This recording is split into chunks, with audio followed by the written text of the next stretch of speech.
México bárbaro, del autor John Kenneth Turner. Capítulo 16. La personalidad de Porfirio Díaz.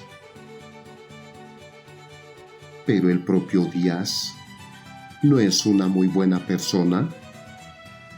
Esta pregunta aparece casi de modo invariable en labios del norteamericano ordinario en cuanto éste se entera por primera vez de la esclavitud, el peonaje y la opresión política de México. Aunque esta pregunta es otra prueba de que los agentes de prensa de Díaz han hecho bien su labor, vale la pena que la examinemos por separado.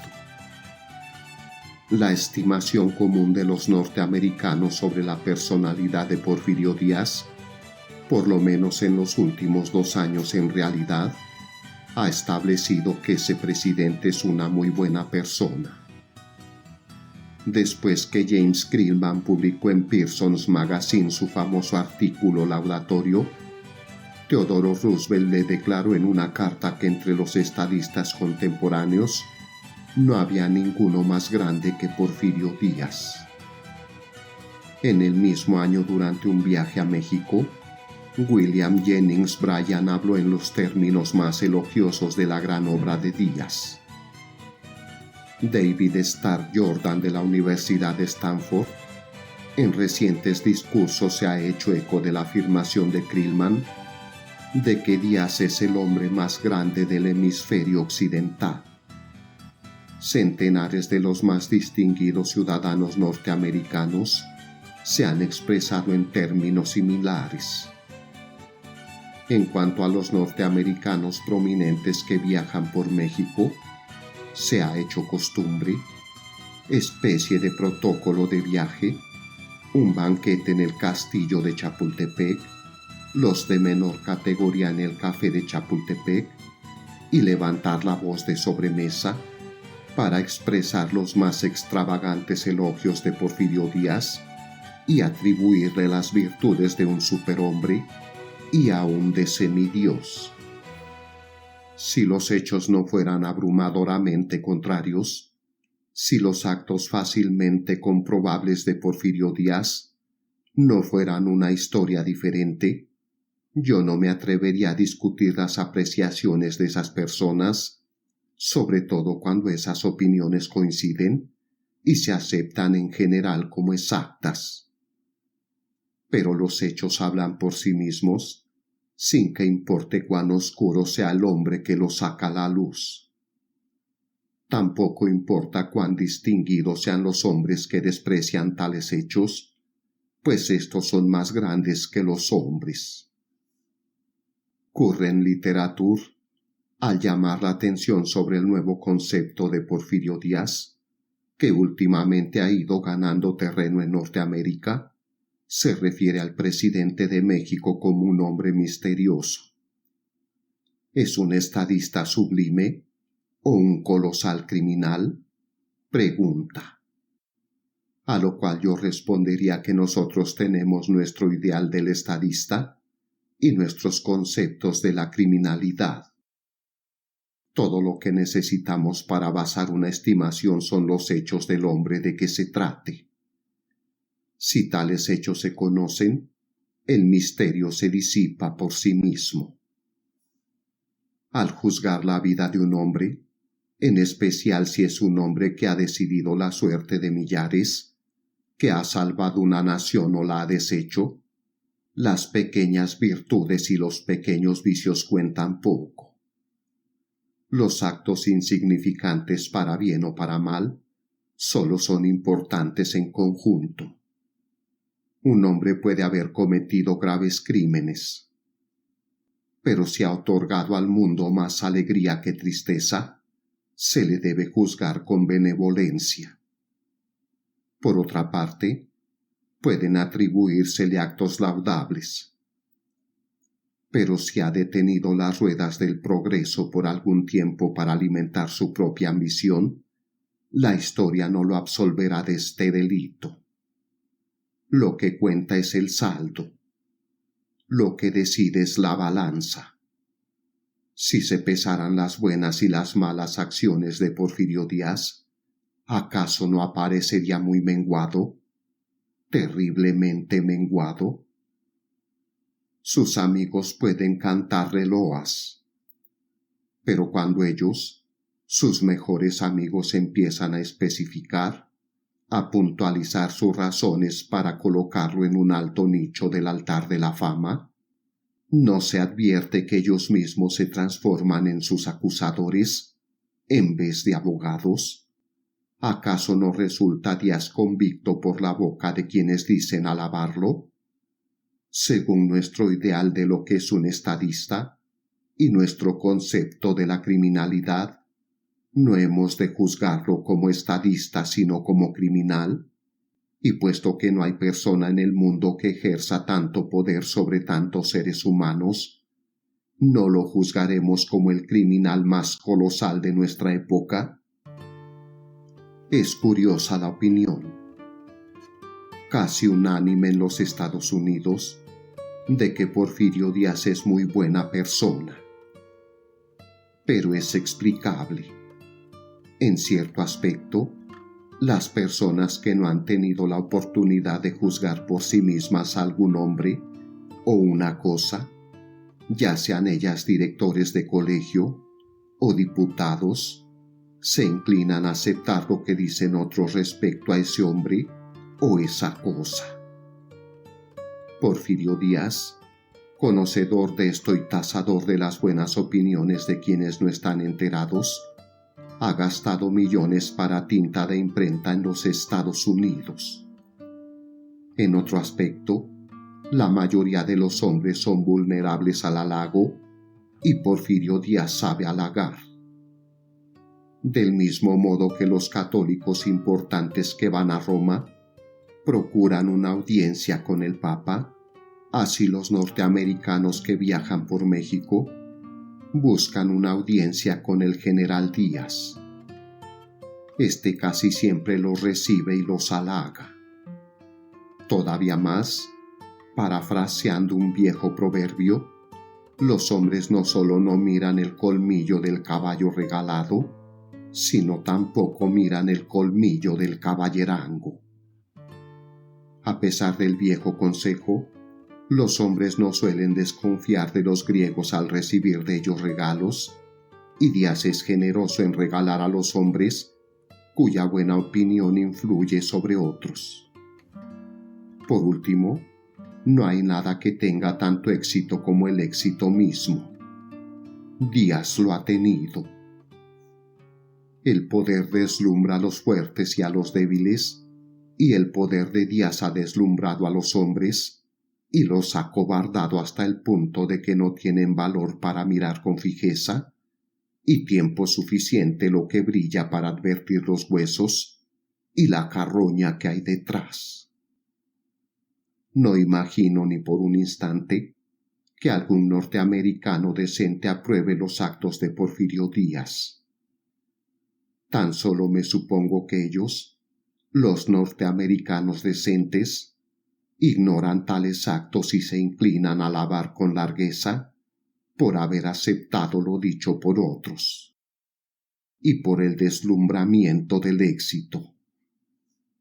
En cuanto a mi toca, no tengo un nuevo ideal del estadista para hacer cambiar las opiniones del lector, sino que presento los hechos. Si se considera a Washington un gran estadista, o a Jefferson o a Lincoln, o cualquier otra luminaria de la historia política de Norteamérica, estoy seguro de que ante los hechos no se puede considerar al mismo tiempo que lo es Porfirio Díaz. Lo que éste ha hecho, Washington, Jefferson, Lincoln hubiera aborrecido hacerlo. Al mismo lector le repugnaría hacer o ver hacer tales cosas si en realidad es un admirador de cualquiera de esos hombres. Porfirio Díaz es en verdad una figura sorprendente. Debe de ser un genio de cierta clase, y tiene que haber en él sin duda algunos rasgos de carácter dignos de admiración. Examinemos algunos de sus actos, con el propósito de descubrir si se le puede o no llamar con justicia el mejor estadista del presente o el hombre más grande de las Américas. Primero examinaremos las razones tan generalizadas sobre las cuales se basa su buena fama en el extranjero. Son tres las principales. 1. Que Díaz ha hecho el México moderno. 2. Que ha traído la tranquilidad a México y por lo tanto debe considerársele como una especie de príncipe de la paz. Y 3. Que es un modelo de virtudes en su vida privada. ¿Ha hecho Porfirio Díaz el México moderno? ¿Acaso México es moderno? A duras penas. México no es moderno ni industrialmente, ni en materia de educación pública, ni en su forma de gobierno. Industrialmente se haya atrasado por lo menos en 25 años respecto a los últimos adelantos. En materia de educación pública, su atraso es por lo menos de 50 años y su sistema de gobierno es digno del Egipto de hace 3000 años. Es verdad que México ha logrado ciertos avances en algunos aspectos, sobre todo en el industrial, durante los últimos 34 años. Pero en este solo hecho Porfirio Díaz no significa ninguna fuerza impulsora.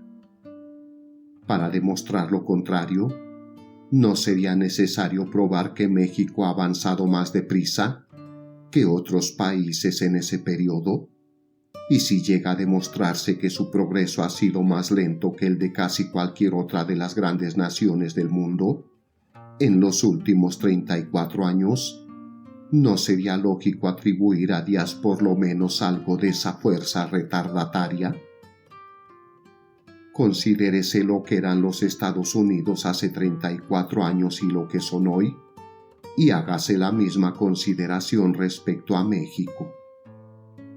Considérese que el mundo ha sido reconstruido industrialmente en los últimos 34 años. Para hacer la comparación irrefutable, dejemos a un lado a los Estados Unidos y a los países europeos y comparemos el progreso de México con el de otros países latinoamericanos. Entre las personas que han viajado con frecuencia por Argentina, Chile, Brasil y aun Cuba, existe la opinión coincidente de que México es el más atrasado de los 5. En materia de gobierno, en materia de educación pública y aún de industrialización. ¿Quién hizo a la Argentina? ¿Quién hizo a Chile? ¿Quién hizo al Brasil? ¿Por qué no encontramos un hacedor de estos países? Lo cierto es que la modernización que México ha logrado durante los últimos 34 años tiene que atribuirse a la evolución, es decir, al progreso general del mundo, y de ningún modo a Porfirio Díaz. En general, este ha sido una fuerza reaccionaria y sus pretensiones de progresista se fundan sobre un hecho: haber alentado al capital extranjero. Díaz el pacificador, el más grande pacificador, más grande que Roosevelt, exclamaba hace poco un político norteamericano en un banquete que se efectuó en la capital mexicana. Estas expresiones eran sólo el eco de voces más altas. Recuerdo haber leído no hace mucho tiempo la noticia de que la American Peace Society había designado a Porfirio Díaz como su vicepresidente, honorario en consideración a que éste había establecido la paz en México. Tal teoría parece consistir en que la historia de México, anterior a Díaz, estuvo llena de guerras y de cambios violentos de gobierno, Bajo Díaz no han ocurrido levantamientos violentos de largo alcance, por lo que necesariamente Díaz es una criatura humanitaria, semejante a Cristo que se estremece ante la sola mención de derramamiento de sangre, y cuya bondad es tan ejemplar que ninguno de sus súbditos puede hacer otra cosa que imitarlo. En respuesta a todo ello, solo será necesario recordar al lector mis relatos de cómo Díaz empezó su carrera de estadista, de cómo perturbó la paz de México y de cómo ha estado alterando la paz desde entonces, mediante una guerra sangrienta contra los movimientos democráticos respetables de su pueblo. ¿Ha mantenido la paz? Si a ello se puede llamar mantener la paz, con el recurso de asesinar a sus oponentes en cuanto éstos han asomado sus cabezas sobre el horizonte. Tal es lo que el escritor mexicano de Zayas llama paz mecánica, la cual carece de la virtud de que sus frutos lleguen a madurar bajo su sombra, ni determina la felicidad de la nación, ni la prepara para alcanzarla. La prepara solo para una violenta revolución. Durante más de 20 años, antes que llegara al poder supremo de México, Díaz había sido soldado profesional y casi de modo continuo estuvo en campaña. Las guerras de aquellos tiempos no fueron de ninguna manera innecesarias. México no luchó tan solo porque estuviera en el carácter mexicano el buscar siempre dificultades, lo cual es inexacto. Díaz luchó en la guerra de 3 años, que liberó al país de la garra asfixiante de la Iglesia Católica y logró establecer una verdadera constitución republicana. Más tarde luchó en la guerra contra Maximiliano, que terminó con la ejecución del príncipe austriaco, a quien los ejércitos de Napoleón III habían impuesto como emperador. Durante esos 20 o más años, Díaz luchó del lado de México y del patriotismo. Es probable que no peleara más sabiamente ni con mayor energía que millares de otros mexicanos, pero tuvo la buena suerte de ser presentado en su juventud a Benito Juárez, quien años más tarde, como padre de la Constitución y como presidente constitucional, guió con seguridad los destinos del país a través de muchos años de dificultades. Juárez se acordó de Díaz, observó su trabajo y lo ascendió poco a poco, hasta que a la caída de Maximiliano, don Porfirio alcanzó un grado militar equivalente al norteamericano de mayor general. Veamos cómo correspondió Díaz a los favores de Juárez. Después del derrocamiento de Maximiliano, reinó la paz en México. Juárez era presidente. Se puso en vigor la Constitución. El pueblo estaba cansado de tantas guerras. No había amenaza de enemigos extranjeros ni de revueltas internas. Sin embargo, el ambicioso Díaz, sin consideración y sin pretexto válido, encendió una rebelión tras de otra con el propósito de conquistar el poder supremo de la nación. Existen pruebas de que Díaz empezó a conspirar para adueñarse de la presidencia aún antes de la caída del imperio. Durante aquellos últimos días en que Maximiliano estaba prisionero en Querétaro, algunos amigos de don Porfirio se acercaron a varios jefes militares y les propusieron formar un partido militar para conseguir la presidencia por la fuerza de las armas. El permiso así ganado se sortearía entre los generales Díaz, Corona y Escobedo. Este se negó a entrar en la conspiración y el plan en consecuencia se desbarató.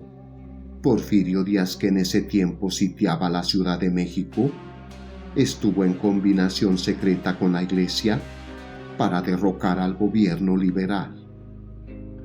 Según un escritor, retardó intencionalmente la toma de la capital y pidió al general Escobedo 2 de sus divisiones más fuertes que él pensaba utilizar contra Juárez.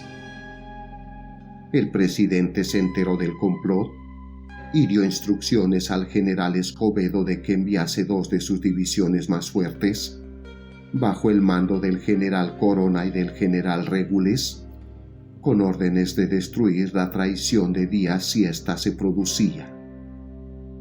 Cuando llegaron los refuerzos, Díaz trató de dominarlos por completo y al efecto intentó hacer cambios en la oficialidad con gente suya. Pero Corona y Régules se opusieron a ello con gran firmeza.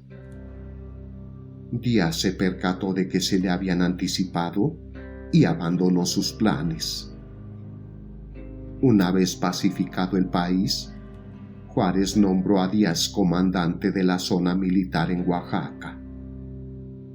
Don Porfirio usó el poder así adquirido para controlar las elecciones internas del estado e imponerse como gobernador.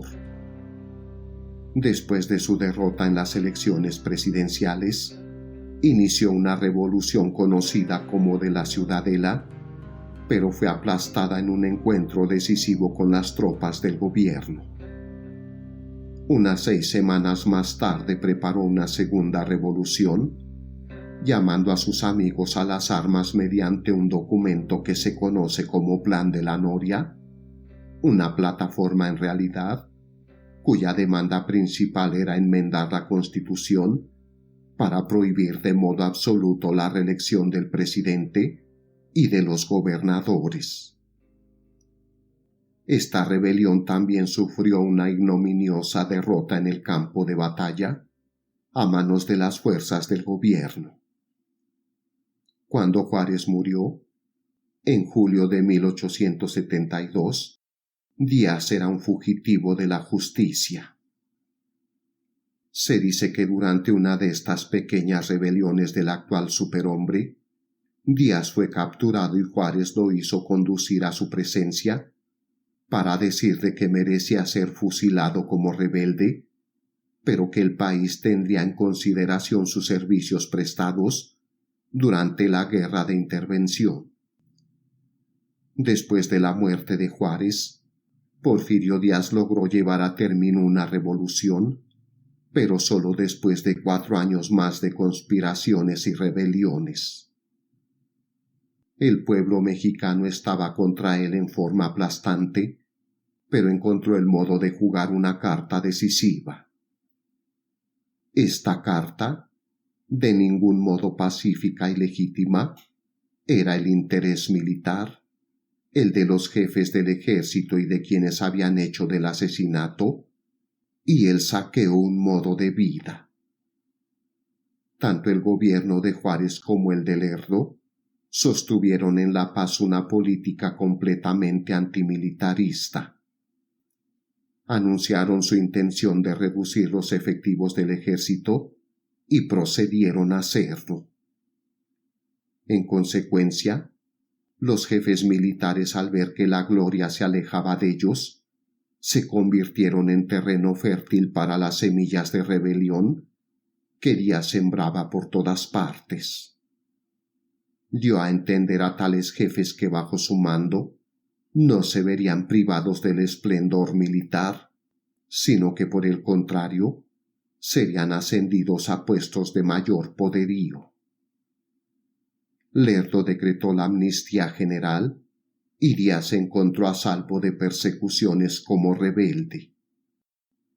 Pero en lugar de emplear la libertad así otorgada en empresas útiles y honorables, la aprovechó para facilitar su conspiración. En enero de 1876 se lanzó a la tercera rebelión con un plan de Tustepec, en el que una vez más pedía una enmienda que prohibiera la reelección del presidente de la República. Esta tercera rebelión se mantuvo durante casi un año y Díaz publicó un nuevo manifiesto, el Plan de Palo Blanco, que dio a sus operaciones el aspecto de una nueva y cuarta revolución. Poco después, Porfirio Díaz ganó una victoria decisiva sobre las tropas del gobierno y condujo a su ejército hasta la Ciudad de México, donde se declaró a sí mismo presidente provisional. Unos días más tarde organizó la farsa de unas elecciones en las que colocó soldados en las casillas electorales y no permitió que aparecieran candidatos rivales ni que se depositaran votos de oposición. Así, desde 1876, hace más de una generación, Porfirio Díaz llegó a ser el jefe del Estado mexicano como rebelde en armas. Empezó por perturbar la paz de México y ha continuado alterándola con carnicerías periódicas en grande escala entre su propio pueblo. El general Porfirio Díaz es el más grande mantenedor de la paz y el príncipe de la paz. ¡Qué sacrilegio! Sin duda es verdad que el dictador mexicano no ha sido víctima de los desenfrenos físicos que algunas veces tientan a hombres que han subido con rapidez al poder. ¿Pero qué significa eso? Con certeza nadie arguirá que si un hombre se mantiene corporalmente limpio, tiene el derecho de desgobernar a un país y asesinar a un pueblo. La limpieza personal, la temperancia y la virtud conyugal no determinan en lo más mínimo la reputación de un hombre como estadista.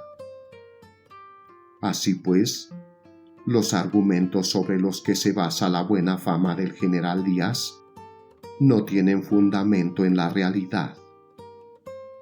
Además, ninguno de sus aduladores ha descubierto hasta ahora otros derechos más legítimos a la grandeza que los que se acaban de exponer. Díaz tiene algunas facultades personales como genio para la organización, agudo juicio de la naturaleza humana y laboriosidad. Pero estas características no determinan que sus actos públicos sean benéficos. Igual que las virtudes que la devota metodista atribuye al diablo, laboriosidad y persistencia, éstas solo hacen más eficaz lo que el diablo ejecuta. Si prefiere hacer el bien, se convierten en virtudes. Si prefiere hacer el mal, pueden muy bien agregarse a sus vicios. Los panegeristas de Porfirio Díaz tienen la costumbre de hablar con generalidades, pues de otro modo se verían en aprietos. Por otra parte, se podría escribir un voluminoso libro sobre los aspectos perversos y los rasgos despreciables del dictador. La ingratitud es uno de los cargos menos dignos de mención que se lanzan contra él.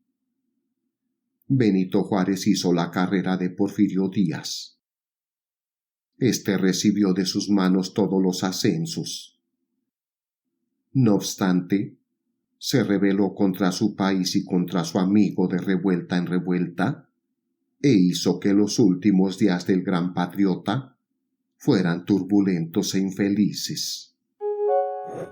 Sin embargo, para presentar el otro aspecto, Díaz ha demostrado gratitud para algunos de sus amigos, pero al hacerlo ha exhibido al mismo tiempo absoluto desprecio por el bienestar público. Un indio llamado Caguanci, analfabeto pero rico, era amigo de Díaz cuando éste estaba alzado en rebelión contra Juárez y Lerdo. Caguanci abasteció al rebelde con caballos y dinero, y cuando Díaz se adueñó del poder supremo, no lo olvidó. Lo hizo gobernador de Tlaxcala y le envió un maestro para que le enseñara a firmar con su nombre los documentos oficiales. Lo mantuvo como gobernador de ese estado, dándole rienda suelta para que robara y saqueara a su gusto, y Caguanci ha permanecido allí durante 34 años. todavía hoy es gobernador de Tlaxcala.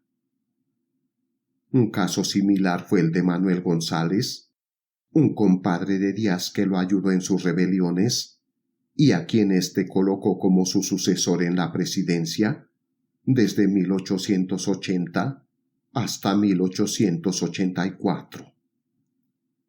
Después que González hubo servido a los propósitos de Díaz en el gobierno federal, don Porfirio le regaló el gobierno del estado de Guanajuato, donde reinó hasta su muerte.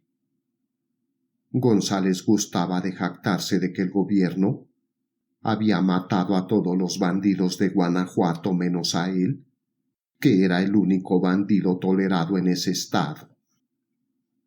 Los panejeristas de Díaz hablan de su capacidad intelectual, pero no se atreven a decir nada de su cultura. La cuestión de si el dictador es un hombre cultivado o no lo es parecía importante, puesto que determinaría hasta cierto punto la impartición de cultura entre el pueblo al que domina tan absolutamente. Díaz es inteligente, pero su inteligencia puede muy bien calificarse como criminal, tal como la que se necesita en alguna empresa explotadora o en un organismo como el Tamanijal. En idear métodos y procedimientos para reforzar su poder personal, la inteligencia de Díaz ha llegado a la altura del genio. Pero poco o nada tiene de refinamiento y cultura. A pesar de su necesidad de tratar con extranjeros casi a diario, nunca aprendió el inglés ni ninguna otra lengua extranjera. Nunca lee, excepto recortes de prensa y libros acerca de sí mismo. Nunca estudia, excepto el arte de mantenerse en el poder. No le interesa la música, ni el arte, ni la literatura, ni el teatro, y la ayuda que presta a estas cosas es insignificante. El teatro en México es importado de España, Italia y Francia. Su literatura viene de España y Francia. Su arte y su música son también importados. Hace un siglo florecía el arte en México, pero ahora está decadente, ahogado, lo mismo que su naciente literatura, por las espinas de la tiranía política. La educación general se halla asombrosamente ausente. Los aduladores de Díaz hablan de las escuelas que ha establecido, pero el investigador no puede encontrar esas escuelas, puesto que la mayoría solo existe en el papel. En la práctica no hay sino escuelas rurales, pero hay a menudo pueblos con centenares de habitantes que no tienen escuela. Nominalmente sí hay escuelas en esos pueblos, pero en realidad no las hay, porque los gobernadores de los diversos estados prefieren guardar para sí mismos el dinero destinado a sostenerlas. Mientras yo viajaba por los distritos rurales del Estado de México, por ejemplo, supe que había muchas escuelas que tenían 3 años de estar cerradas. El gobernador general Fernando González había dispuesto del dinero destinado a mantenerlas y explicó a las autoridades locales que lo necesitaba para otros fines. El hecho de que no existe un sistema adecuado de escuelas públicas quedó demostrado por el más reciente censo oficial, el de 1900, que indica que solo el 16% de la población sabe leer y escribir. Compares esto con el Japón, un país con exceso de habitantes, donde el pueblo es muy pobre y donde las oportunidades para educarse parecerían no ser muy amplias. Allí el 98% de los hombres y el 93% de las mujeres saben leer y escribir. La clase de ideales educativos que sostiene el presidente Díaz se puede ver en las escuelas que funcionan, donde una de las más importantes materias del plan de estudios es la enseñanza y prácticas militares.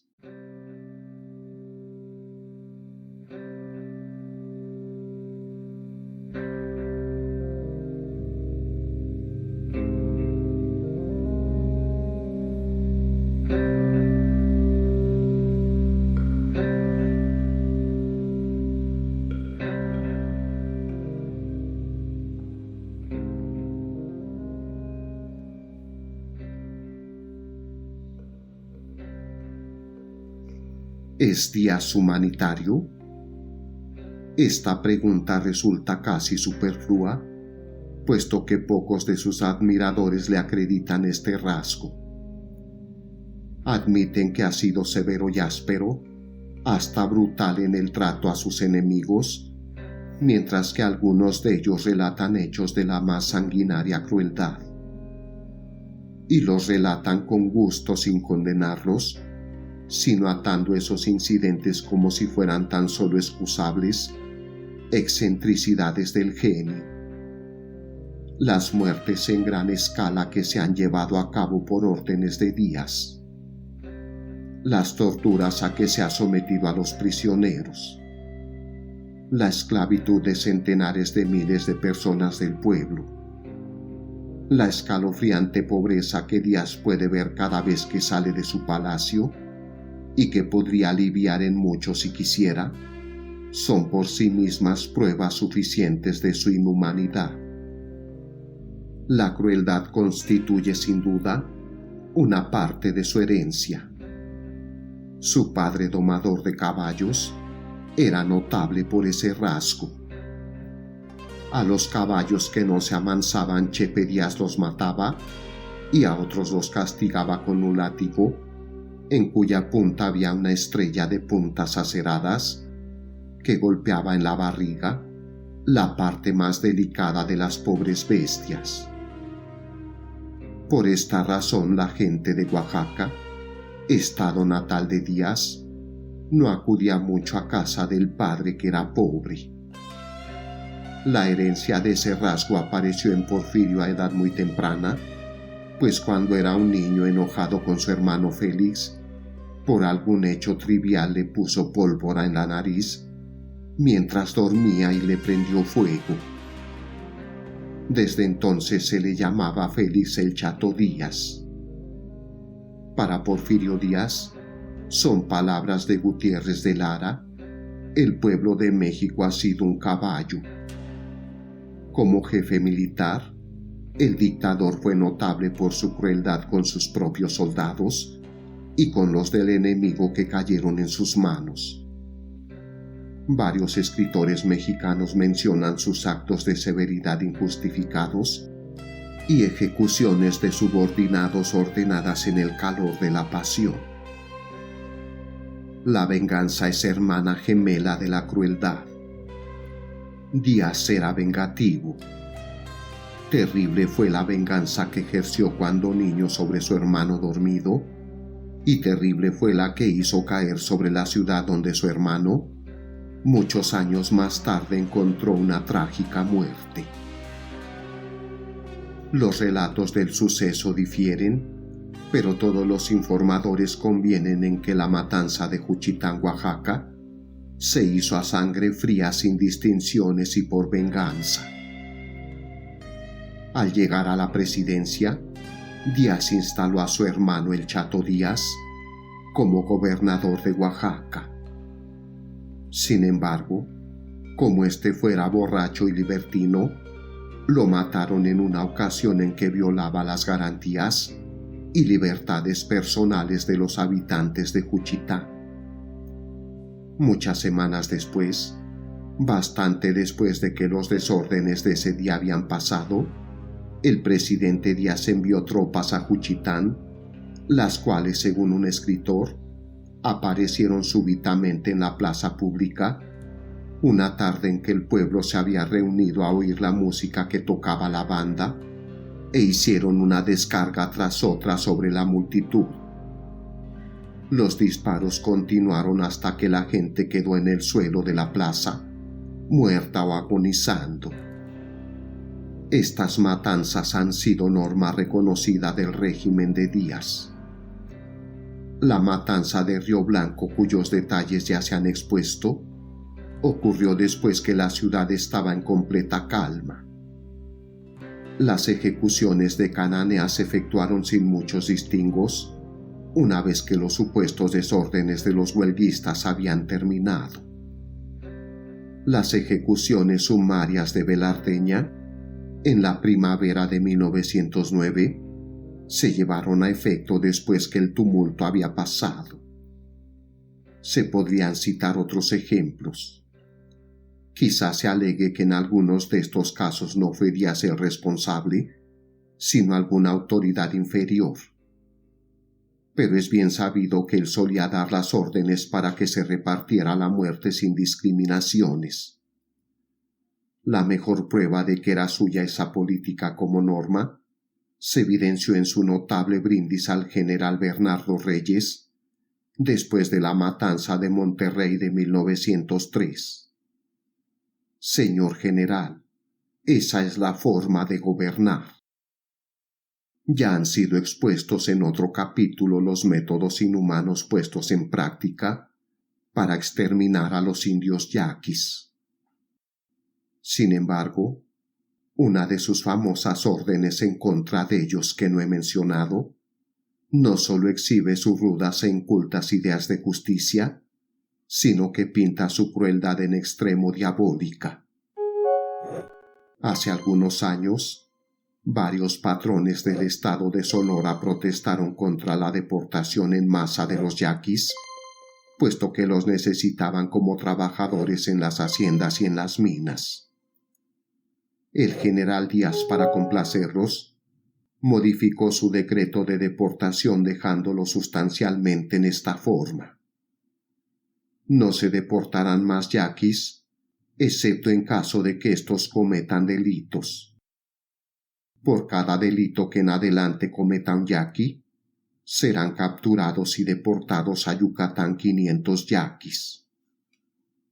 Este decreto está atestiguado nada menos que por una personalidad como la de Francisco I. Madero, el distinguido ciudadano coahuilense que se atrevió a oponerse a Díaz en la campaña presidencial de 1910.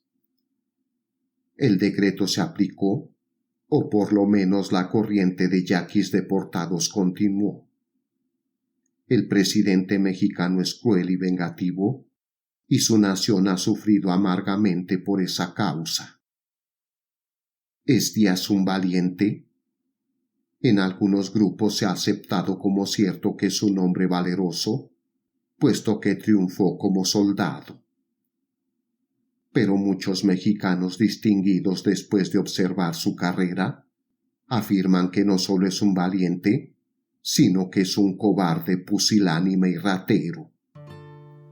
Además, citan muchos hechos para apoyar su afirmación. Al conocer las noticias del levantamiento de las vacas, en los últimos días de junio de 1908, don Porfirio enfermó de modo repentino y tuvo que guardar cama 5 días. En los altos círculos gubernamentales se rumoreaba. La información, según se dice, provenía de uno de los médicos, que el presidente padecía de una enfermedad común que ataca a los sobrecogidos por un terror pánico agudo. Se atribuye al miedo el hecho de que cuando Díaz se apoderó de la presidencia, excluyó cuidadosamente de cualquier puesto en el gobierno a los más populares y capaces mexicanos de la época.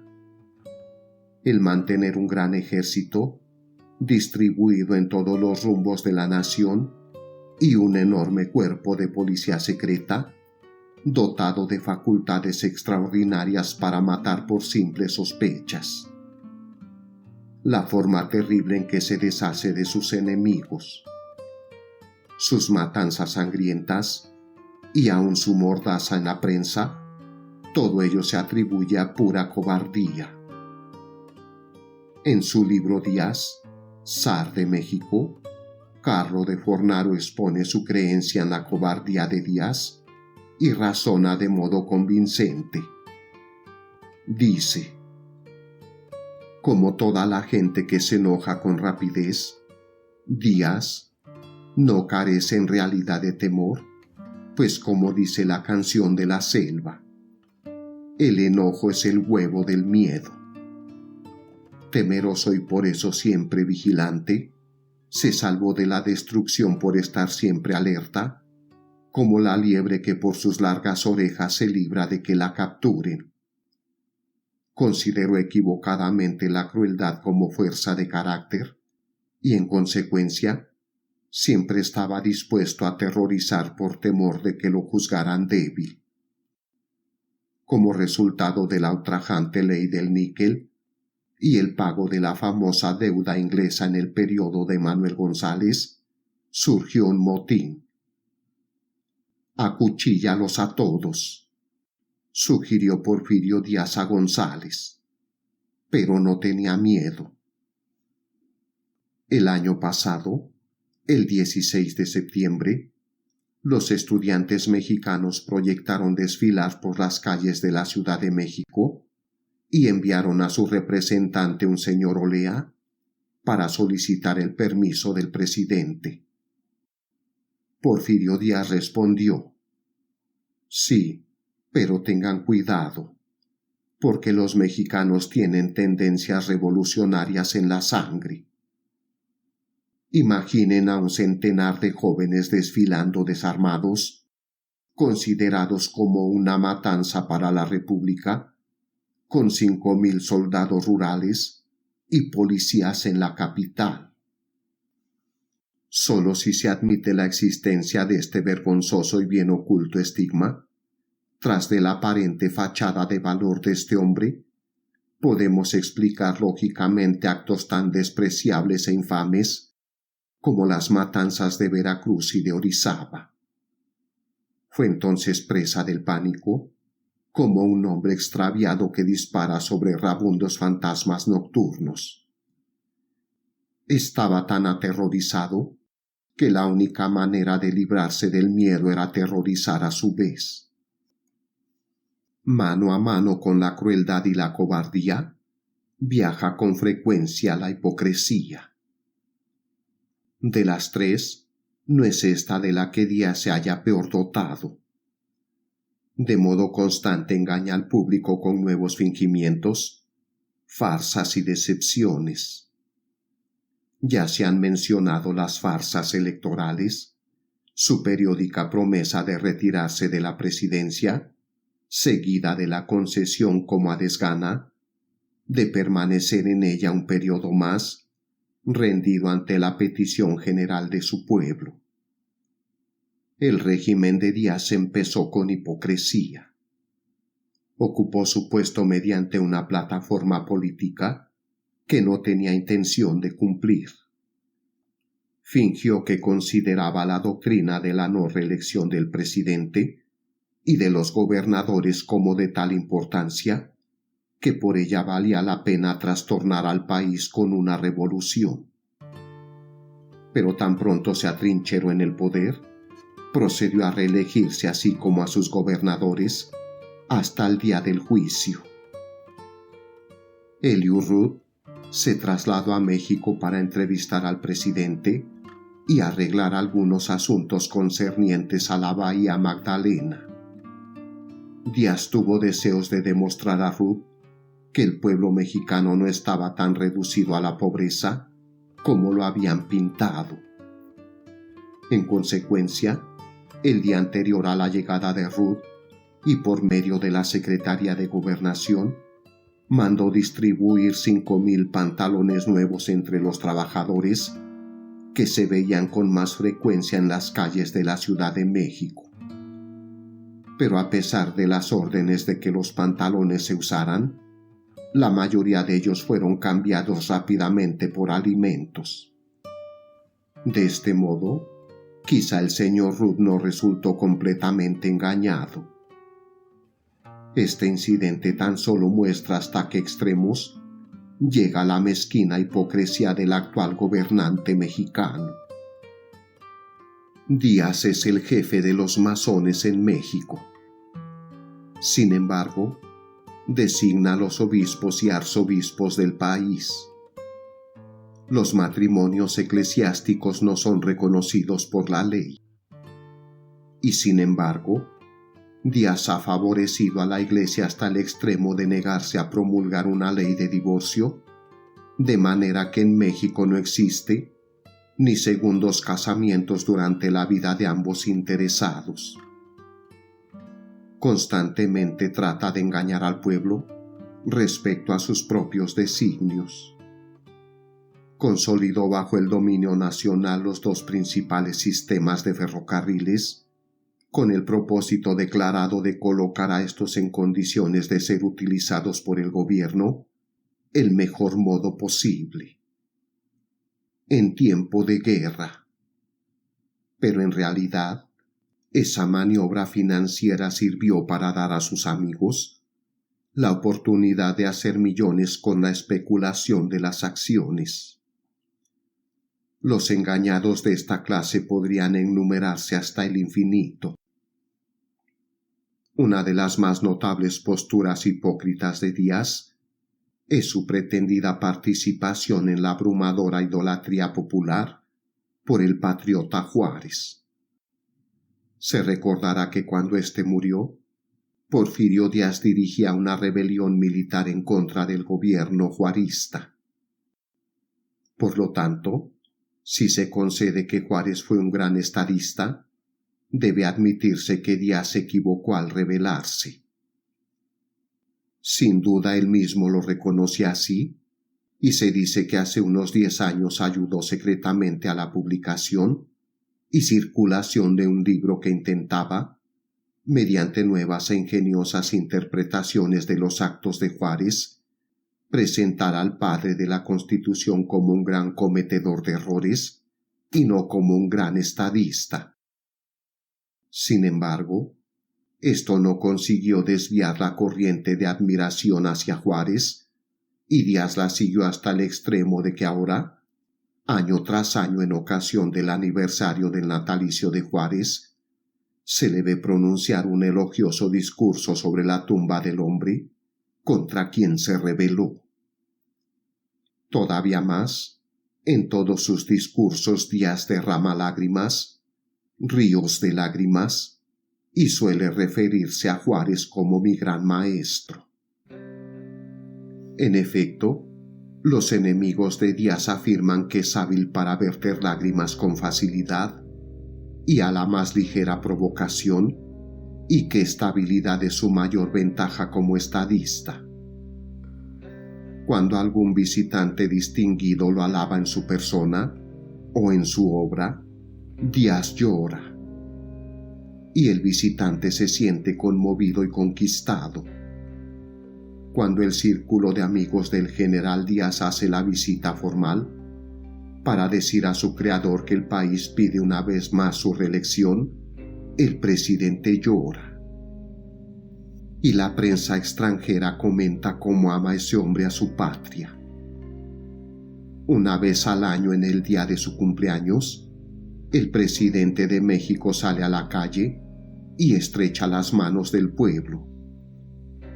La recepción tiene lugar enfrente del Palacio Nacional, y mientras dura corren lágrimas por las mejillas de Díaz.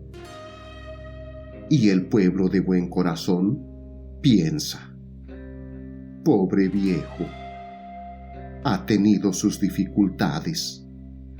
Dejemos que termine su vida en paz. Díaz siempre ha sido capaz de llorar. Cuando luchaba contra el gobierno letrista, en 1876, poco antes que llegase su día afortunado, fue derrotado en la batalla de Icamoli. Creyó que esa derrota significaba el fin de sus esperanzas y lloró como un niño mientras sus oficiales lo miraban avergonzados. Esto le hizo ganarse el apodo del llorón de Icamoli, que todavía le aplican sus enemigos. En sus memorias, Lerdo lo llama el hombre que llora. Lo que sigue es un incidente relatado con frecuencia que demuestra el sentimiento tan superficial que acompaña las lágrimas de Díaz, según lo cuenta de Fornaro.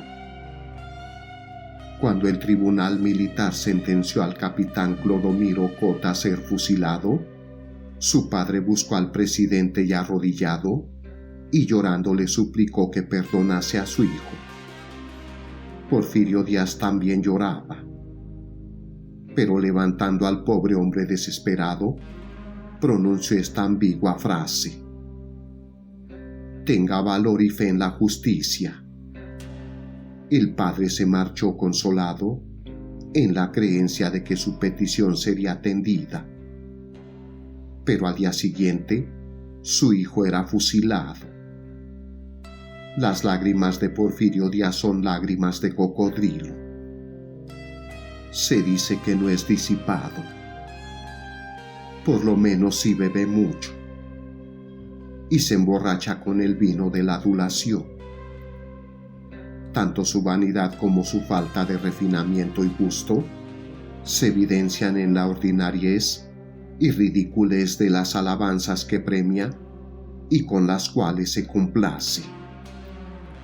No se ha distinguido como avaro, lo cual no es sorprendente, puesto que el poder que detenta, apoyado en el ejército y en el resto de su organización, es mucho mayor que el poder que pudiera comprarse con dinero. Para Porfirio Díaz el dinero y otros bienes de valor intrínseco no son más que peones de ajedrez y los usa para comprar el apoyo de los codiciosos. Sin embargo, sus enemigos declaran que es el hombre más rico de México, pero mantiene sus negocios financieros tan bien ocultos que hay poca gente que pueda calcular la cuantía de su fortuna. Se sabe que tiene grandes bienes con nombres supuestos y a nombre de incondicionales. Todos los miembros de su familia son ricos. Pero ¿por qué se había de preocupar por el dinero cuando todo México es suyo? Suyo sin condiciones, excepto los compromisos que representa el capital extranjero. El cuadro que se pinta algunas veces del matrimonio por amor de don Porfirio y Carmelita Romero Rubio de Díaz, aunque bonito, no es verdadero. La verdad no resulta muy halagadora para las virtudes personales de Díaz. El hecho es que la pequeña Carmen fue obligada a casarse con él por razones de Estado.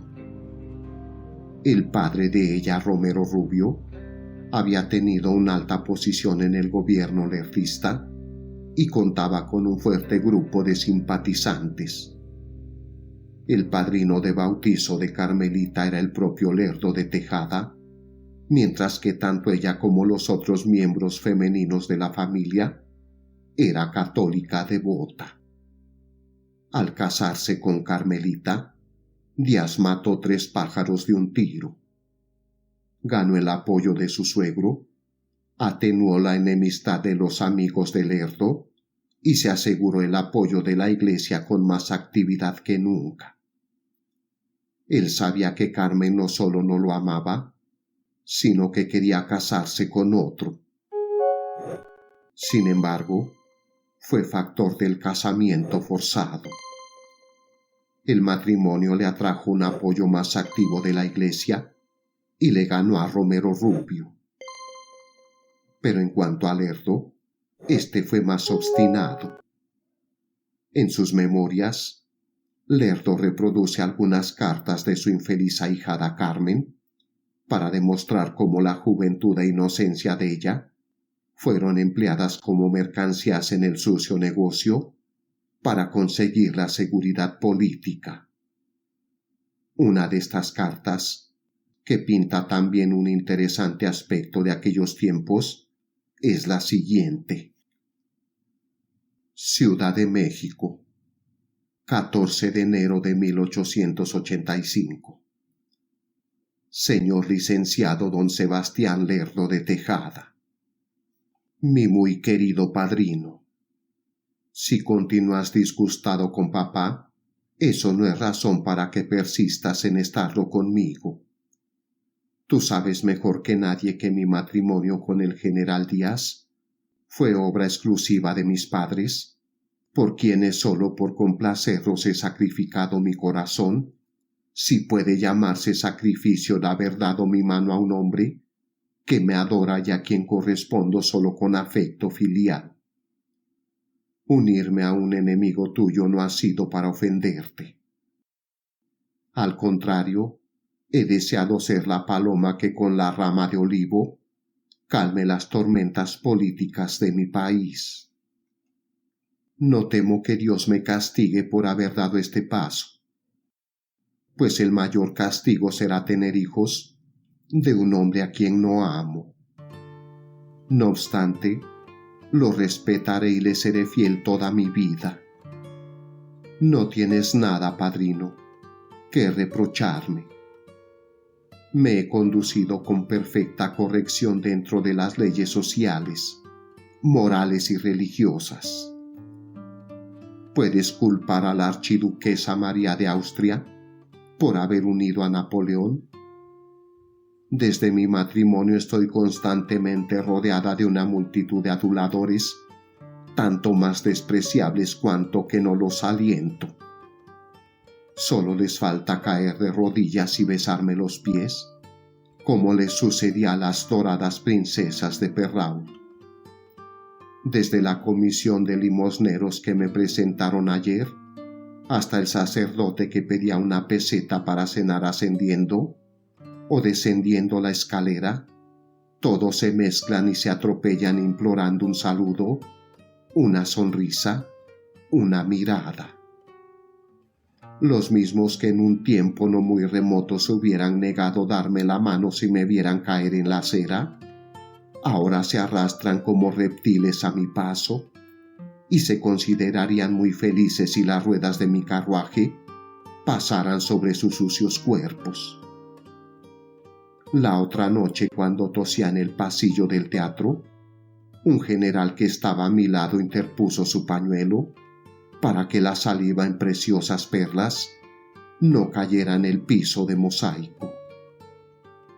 Si hubiéramos estado solos, es seguro que esta miserable criatura hubiera convertido su boca en una escupitera. Esta no es la exquisita lisonja de la gente educada. Es el brutal servilismo de la chusma en su forma animal y repulsiva, como el de un esclavo. Los poetas menores y los poetastros, todos se materializan a su manera. Es un surtidor de tinta capaz de ennegrecer al mismo océano.